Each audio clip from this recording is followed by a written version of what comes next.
whether or not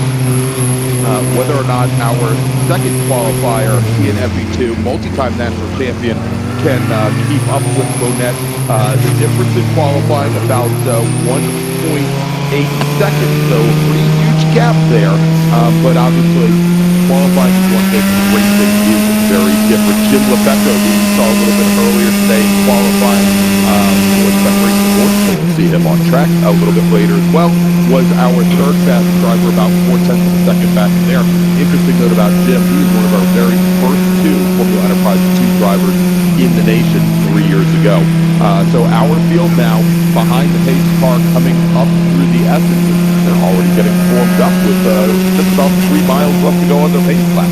But here they come, Mike, as we now get ready for, again, the first of 6 races, as you mentioned, the meat of the schedule here today. And Josh, since Mike doesn't have harnesses there to hold him in the seat, remember, all you got to do, he usually wears that very long flannel shirt. Just grab onto the back, hold on to it. It's a long way up those bleachers up in the media center there. Don't let him jump out. Oh, no jumping here. All right, one of the interesting things we've got here is that 3 of the top 4 starters are P1 drivers. And you got Austin Yelpin in there, Formula Atlantic, but then the 5th driver is Formula Atlantic. Then you've got 3 straight FE2 drivers. So there's going to be a lot of interesting class battles right from the get-go here when the green flag comes out in at least 3 of these classes. So this ought to be a very interesting race and a very good race. Bob, they should be coming over by you. No question about it, Mike, and they are just getting into the toe of the boot coming around turn 7 here. McLaren and Vanacore, of course, leading the pack as right behind that pace car of ours. And coming up this little hill, actually not such a little hill if you think about it, probably about 3-4 stories tall, vertical. But McLaren, Vanacore, and Yelkin and William Mulholland all here leading the pack, and you can hear them going by. There is no grouping up yet. These guys are still scrubbing tires, trying to get some heat in the tires, speeding up and slowing down, getting some heat in the brakes, and getting ready for this race.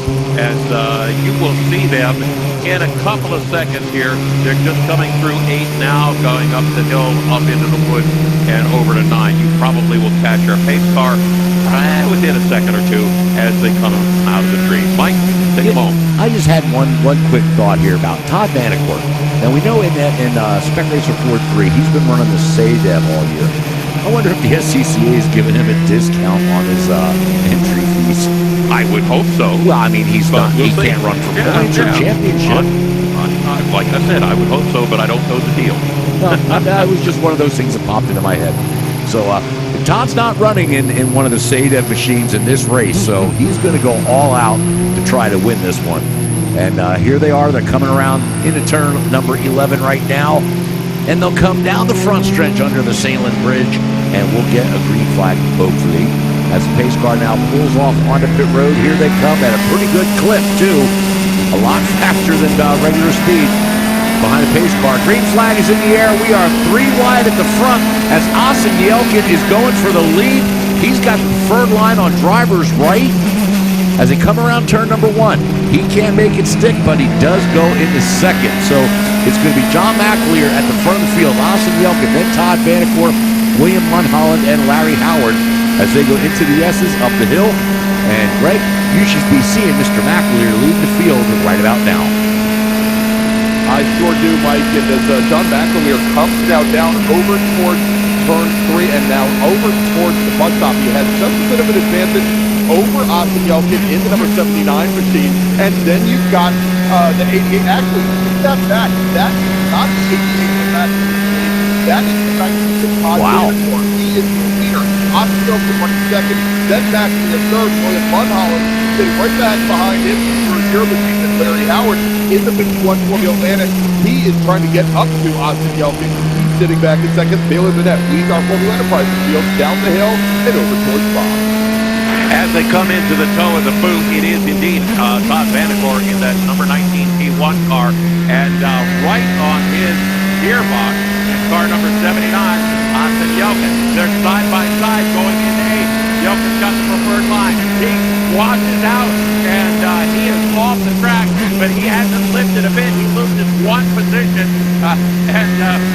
Vandercore back in the lead. John McAleer second and Austin Yelkin third as they come out of the booth into turn 9. And Mike, over to you. All right, it's a 4-car breakaway at the front. And I got to say, I never saw Vandercore make that pass down into 1. He was driver's left. He would have taken the long way around, but obviously he did. As they cross the start-finish line, it's Todd Vandercore, John McAleer, Austin Yelkin, William Mulholland. Then it's Bailey Monette, Larry Howard, Jim Lebecco, Scott Redditch, Tim Miner, Paul Verisher, top 10 as they head around turn number 1 and head over towards the S's. It is still Todd Vandercore in the lead as they go up now. And what are you looking at here, Josh?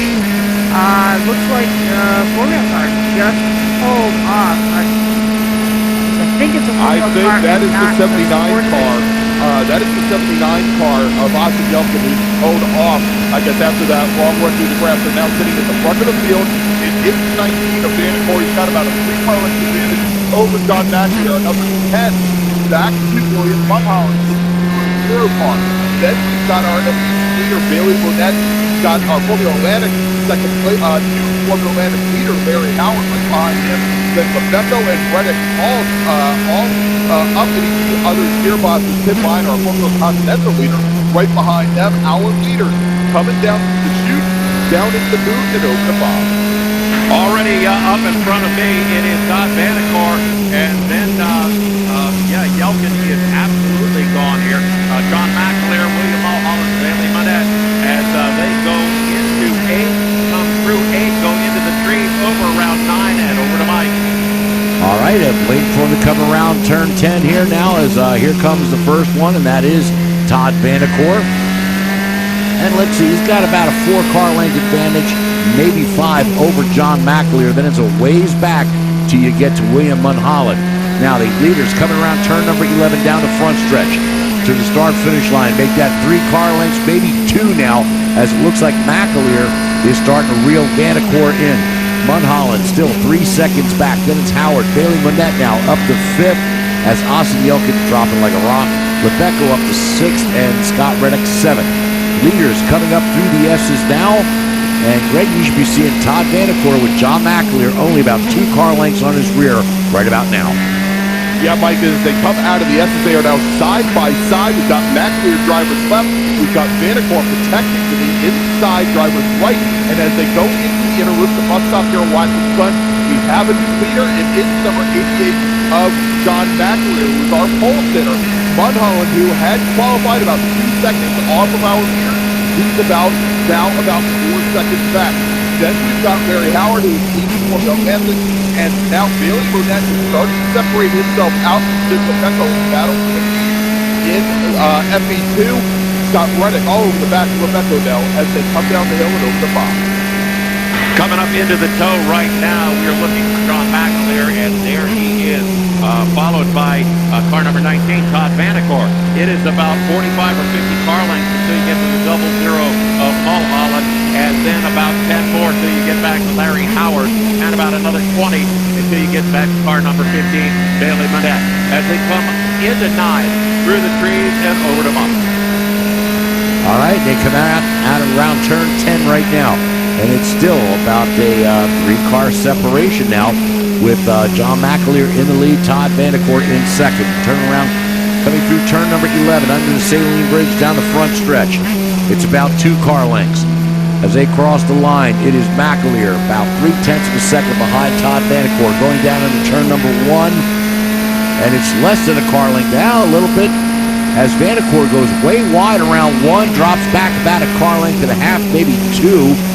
Starts to reel him back in, going through the S's. As they crest the top of the hill, McAleer, 1-car length advantage over Todd Vandercore. Correct? Well, you know, Mike, if you turn in a little early, you've got all that one-off room at the outside of the 90 there. If the NASCAR guys can do it, the prototype guys can too, as our 2 leaders come side by side for the second lap in a row into the bus stop. McAleer again finds his way out of the bus stop in the lead. Now, a little bit further back, I just was watching a great battle in FE2 between Russell Stewart, Sam Harrington, McDonald, and Straight had lost position to Sam Harrington to lose the 33 up to 15th overall. Straight back to 15th. McDonald very close behind Bob. He was coming to you. As they're coming into the toe of the boot, that's turn number 7. It's an uphill, pretty much paperclip right-hander, and it is John McAleer and Todd Vandercourt about 3 car lengths behind him. Vandercourt's got a little bit more leg than McAleer, catches up to him in the turn. That would be turn 8, but McAleer pours to it, and about 3 car lengths now as they go into 9. Mulholland and Howard go by as well, and they're over to you, Mike. All right, coming into turn number 10, McAleer now looks like about a 2 car length, maybe 3 advantage. Coming through 10, McAleer pours it on, about 3, maybe 4 car lengths now, going into turn number 11. So it looks like McAleer's got that straight line speed. Well, let's see coming down the front stretch. It's now back down to about 2.5 car lengths. It looks like Vandercourt's got the speed, and McAleer's got the handling. Around turn number 1. Again, Vandercourt goes way wide, drops back about another car length, so make it 2 as they come into the S's. Vandercourt starts reeling him in again now. As they go to the top of the hill, McAleer about a car length and a half, maybe 2 advantage over Todd Vandercourt, Greg. All right, Mike, and as they come now out of the S's, down the short back straight here at Watkins Glen into the inner loop, the bus stop, the advantage now bigger than it's been the last 2 laps. It is 2.5 car lengths on back here over Todd Vandercourt. This reminds me a lot of the races that we saw between these 2 drivers at Road Atlanta for the 4th stop on the Super Tour, and they are back at it again here at Watkins Glen. So going down the chute into the booth and over to Bob. I was thinking when you mentioned that there's similar racing to what we've seen before between these 2 guys. You are absolutely correct, Greg. As we're looking for our leaders to come up through the booth, and here they are, about 3 car lengths apart. It's McAleer and Vandercourt. Vandercourt, again, about in the 300-foot braking zone, catches right up to McAleer, but then McAleer pours the coal to it, coming out of 8 and up through the woods and into 9. Mike, you should be seeing him in just about a second. All right, here they come around turn number 10 again, and it's going to be John McAleer. He comes down that stretch about 4 car lengths ahead of Todd Vandercourt into turn number 11. Clearing 11 now, and down under the saline bridge they are coming up on the back of the field now. As they cross the start-finish line, McAleer 0.6 of a second. He gains another couple tenths on Vandercourt that time around. So let's see, Mulholland is just gone by. He is 8.5 seconds behind Vandercourt. Larry Howard, our Formula Atlantic leader, goes by. Now we're going to want to pick up our FE2 battle as Bailey Monad has opened up a 3.5-second lead over Lebeco and Redditch, but Lebeco and Redditch are battling now as they cross the start-finish line. About 3 car lengths separating them, Greg. They're going down into turn number 1. James Lebeco has the 2nd spot in FE2. Scott Redditch wants it. And again, Redditch kind of going out like Vandercourt does. Comes back in as they come up the S's. It's still about 3 car lengths separating them. Lebeco has the advantage over Scott Redditch. Coming down the backstretch. Right over to you, Greg. All right, Mike, and as they come up the hill, we've got the small predicament here. The number 7 Formula X car, that's Scott Schweiner. His car seems to be barely under power. He's just trying to make his way back to the pit. But now, going into the bus stop, side by side, Scott Redditch gets the pass done on Jim Lebeco. So moves Scott Redditch now into 2nd place in Formula Enterprise 2, and he already opens up a 2.5 car length advantage over Lebeco's black and orange machine. So last time by, Redditch had made up about 0.4 of a second and made up more. Time to pass you all the way up to me, Bob.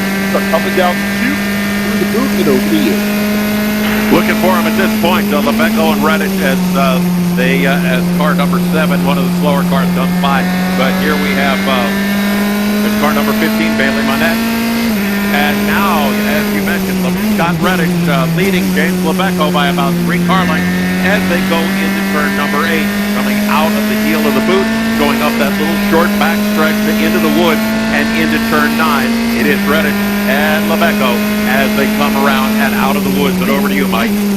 All right, and looking at the front, McAleer now is still got the lead, but Vandercourt knocked off 0.2 of a second. He's only just a hair under a half a second now behind McAleer for that overall race lead and the lead in P1. Now, looking at our FE2 battle, Bailey Monette goes by. And then here comes the next battle as it's Scott Redditch, James Lebeco. Reddick now, let's see, is he closing in on Monette? Yep, he picked up 4/10 that last lap. So Reddick trying to catch Monette for the lead in FE2. Greg? All right, Mike, and as those drivers make their way up the essence, so Bailey Monette, he has got a pretty good advantage at this point, about, I'd put it around 15, 16 car lengths, and Reddick still has not been able to lose Jim Lebecco. They are very close, and Lebecco wraps up, makes up some ground in the short chute, heading down to the inner loop, but both drivers do appear to be gaining on our FE2 leader. I'll tell you a little bit further back in the FE2 field, that battle starts to make their way over towards Bob. Sam Harrington got by Steven Zaborski. We saw Harrington originally back in 8th position in FE2. He is now up to 6th. Of course, he has about 20 seconds to make it up to Jake Draven, so might not make it much further. But that battle for the lead in FE2 is coming down to Bob now. As we're looking for our battle in FE2 to come across here, there's Bailey Monette, and then looking at 17 Scott Reddick, and then James Lebecco. Monette is not a 20-car lead over Reddick and Lebecco. Reddick and Lebecco down to about a 5-car length lead as they come out of 8, up into the woods, and over to 9, and back over to Mike. Mike? All right, and we've got a big deal here as it looks like Todd Vanacore is on pit road. Issues with the car. Have to keep an eye whether he's going to go in the back, and I believe he is going to take it in the back. I don't see his pit crew out here anywhere, and I believe Todd Vanacore's day is done. All right, so that moves John McAleer up. Well, he was already our leader, but he has been able to now, of course, expand that lead as he makes his way down through the outer loop. He has almost, I believe, about a 15-second advantage over William Mulholland, our 2nd place runner in Prototype 1. As we now take a look, as we've got that battle for the lead in FE2 starting to make its way out of the S4 space, and that last time by, I think Bailey Monette was able to stretch things out. Actually, both Monette and Reddick running about the same lap time. Difference between them, that last time by was about 8,000 of a second. But Reddick continues to put a little bit of space between he and Jim Lebecco. Lebecco about 4/10 of a second slower that last time. Bailey Monette in the number 15 machine, that green and white machine, with Reddick and Lebecco making their way down the chute and over towards Bob. As we look for him to come out of turn 6 into turn 7 to tow, there he is, Bailey Monette with a significant lead. Now we're just about to see the 17, that's got Reddick, and about 10 car lengths now back to James Lebecco. Lebecco seems to be losing a little bit of his forward momentum in comparison to Reddick, and certainly in comparison to Bailey Monette. As Monette comes out of the trees, and over to you, Mike. All right, waiting for him to come around turn number 10 right now, and into turn number 11. That's going to be Bailey Monette, followed by Scott Reddick, James Lebecco. They come down the front stretch. Let's see what the separation is this time. As Monette crosses the line, okay, he's got a lap car he was passing. There goes Reddick, 3.7 seconds back. So he's only be able to pick up that time 5/1000th of a second. That was it for Reddick. Lebecco dropping back just a little bit more, another 0.6 from Reddick. So Lebecco is definitely falling off the pace, but Monet and Reddick, Scott Reddick, just can't seem to really cut into that lead, Greg. All right, Mike, and we've got now less than 10 minutes remaining in this 25-minute race. And actually, I think that difference was a little bit smaller than you let on. Bailey Monette ran a 1:51.606. Scott Reddick, a 1:51.604. I thought it was a 1. Yeah, 2,000 of a second faster that last time by. And both Reddick and Lebecco have to get lower traffic as they make their way down to the essence. Now, quick note before I pass it off to Bob. I mentioned Josh Reynard in his Formula X Mazda having some issues a few laps ago. He appears to have gotten that car back underway, but he is almost 43 seconds off the Formula X leader. Bob, our FE2 battle comes to you. Looking at Bailey Monette coming out of the tow right now. He's got a clear track in front of him, and Scott Reddick is really trying his darndest to catch up to him, but that's not happening very quickly. James Lebeco still about 5 to 7, maybe 10 car lengths back from Scott Reddick as they go around 8, up to 9, and out of the trees and over to Mike. Attention to pit paddock, attention to pit paddock. First call to the grid for race group number 3. That would be Spec Miata. First call to the grid for race group number 3, Spec Miata. Greg? All right, Mike, couple complications here. The number 6 Formula Atlantic machine, Matthew McDonough, he was off power coming through the inner loop. He manages to exit the inner loop, get to the cutoff road, and he's now parked in the trap. His day is now done. And so no yellow flag, actually standing yellow here at the exit of the bus stop, as I believe we've got that Formula Enterprise 2 battle now making its way. I'm trying to track where they are. I believe they are now coming out of turn 3 up onto the back straight. Bailey Monette, our Formula Enterprise leader, just now entering the inner loop about 25 cars back from there. Now nose to tail, Scott Reddick, and right behind him we've got Jim Lebeco, and they are nose to tail as they now go through the outer loop, start to make their way down into the boot box, and this is as close as we have seen Lebeco to Scott Reddick in a very long time. They're making their way over 14 now. We're looking for Bailey Monette right now, and so there is Bailey, and here comes Reddick, and he seems to be a little off pace right now. I don't know if, did you notice that, Greg? He seems to be just a tad off pace from what he has been over the last couple of laps. Mike, they're coming to you, but it looks like Reddick may be a little off pace there. We're gonna reset the field because that's not Scott Reddick. That would be James Lebeco. Scott Reddick has dropped all the way back to 15th.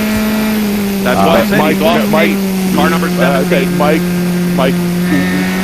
Scott Reddick is in the white 17. He is absolutely still out there.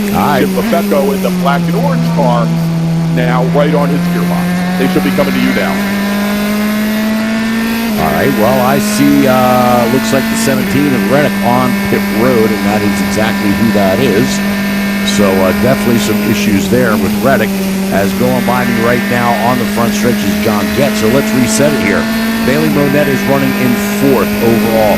Then it's Tim Myers in the Continental, James Lebeco in the FE2 car, Paul Riveras. Gabe Fehrenbach is now, who's running 8th, is now our 3rd FE2 driver. So it's kind of, the whole FE2 field has kind of went topsy-turvy on us. Greg?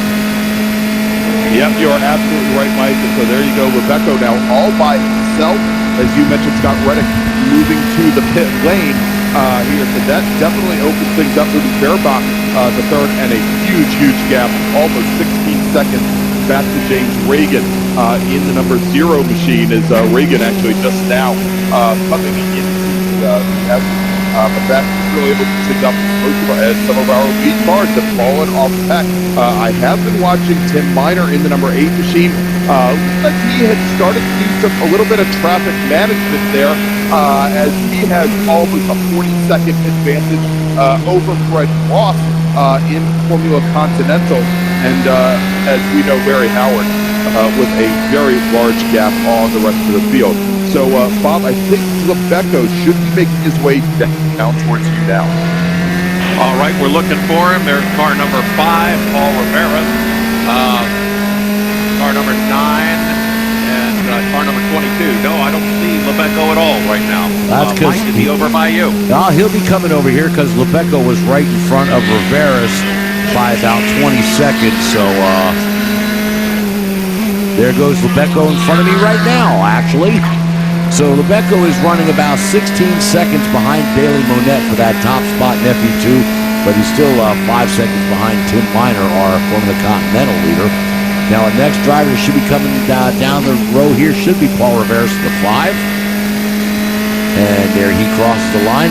Then it's going to be our 3rd FE2 driver, Gabe Fehrenbach, as he crosses the line.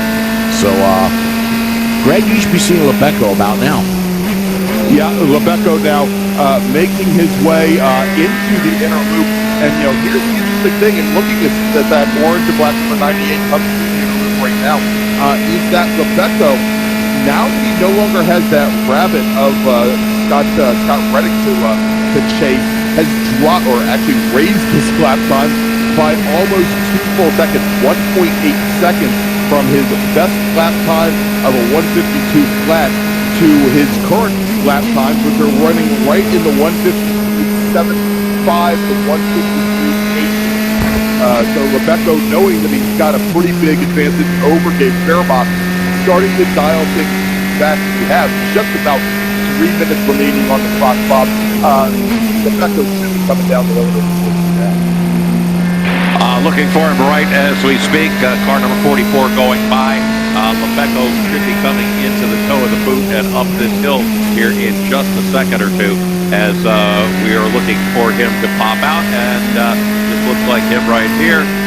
No, that would be Paul Rivera. So Rebecca must have already gotten by. And that was Gabe Fairbox right behind Paul Rivera. So Mike, you should be seeing Rebecca here coming out of the woods in just a couple of seconds. Attention to pit paddock, attention to pit paddock. Second call to the grid for race group number 3, Spec Miata. Second call to the grid for race group number 3, Spec Miata. Greg? All right, Mike, and as we have Bailey Monette coming by start finish, the word has been given that our leader, John McAleer, will be given the white flag next time by. He should be coming up here to you momentarily as that FE2 battle that isn't much of a battle right now is making its way down towards the group. Well, Greg, McAleer just took the white flag. He's going around turn number 1 right now. Just got by some slower traffic. And John McAleer heading up through the S's. He's been the class of the field. The fastest lap was turned in by said driver, 1:45.516. He's cresting the top of the hill and coming to you now, Greg. All right, Mike, as he makes his way up out of the S's, he is all by himself coming into the outer loop. Let's take a look. He said 1:45.516. That is not enough to best his fast lap set 2 years ago at this event where he ran a 1:45.07.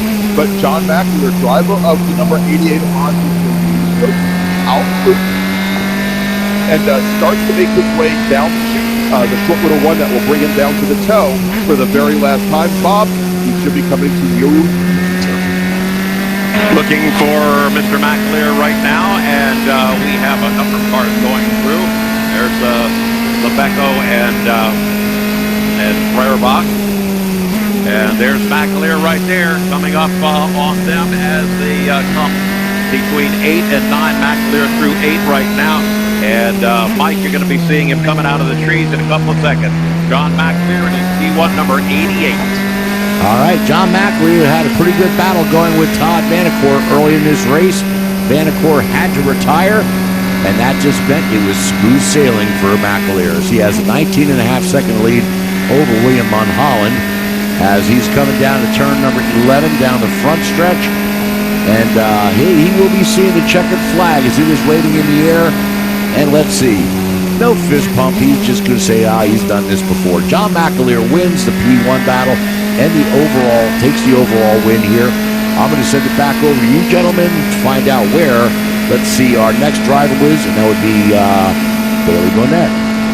And Bailey Monette should be making his way down down past the outer loop, coming down into the toe of the boot over towards. Actually, no, he's right going into the heel of the boot right now, going into turn 8, and pretty much clear and easy, just driving, hitting those points and his apexes, and he should be coming out of the woods and into 9 and 10 in just a second, Mike. All right, and that means that William Mulholland now will finish second overall. Larry Howard finishes third. He will win the Formula Atlantic. Bailey Monette, the next driver, should be coming by here as he sees the checkered flag. Crosses the line. Well, actually, that was Sam Harrington that lapped down. There's Bailey Monette as he crosses the line now with his fastest lap of the race. Nice time to pull it off. Wins FE2, finishes fourth overall. Tim Miner should be the next one by as he clips the trigger there. He will win in Formula Continental, finishing fifth overall. James Lebeco. Waiting for him to come by now, as he will end up finishing in second in FE2, but that pretty much rounds him out. So I'm going to send this back to Greg for the final rundown by class. All right, let's start off with Formula Continental, Mike, where, as you mentioned, Tim Minor did take the win. He also set the new track record in Formula Continental with a fast time of 150. Actually, he dropped it even more on his last lap. Turned in a 151.978, besting Chuck Moran's best lap set in 2018 of 152.055. Fred Ross will finish in second. Then William Hoots will finish in third. Now let's move over to Formula Atlantic, where Larry Howard takes the win with a fast time of 147.701 in his Swift 016. Paul Rivera will finish in second. Austin Yelkin only completes one lap, finishes in third. In Formula X, John Getz will take the win with a fast time of 204.452.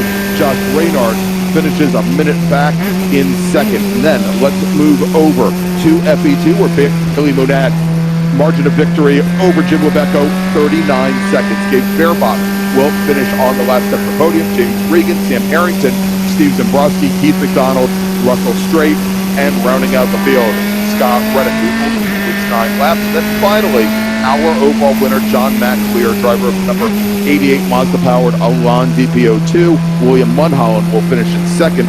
Todd Vanacore only goes halfway and finishes in third. All right, that wraps that up. Let's make one final call to the grid for our next race group. Attention to pit paddock, attention to pit paddock. Final call to the grid for race group 3, Spec Miata. Final call to the grid for race group number 3, Spec Miata.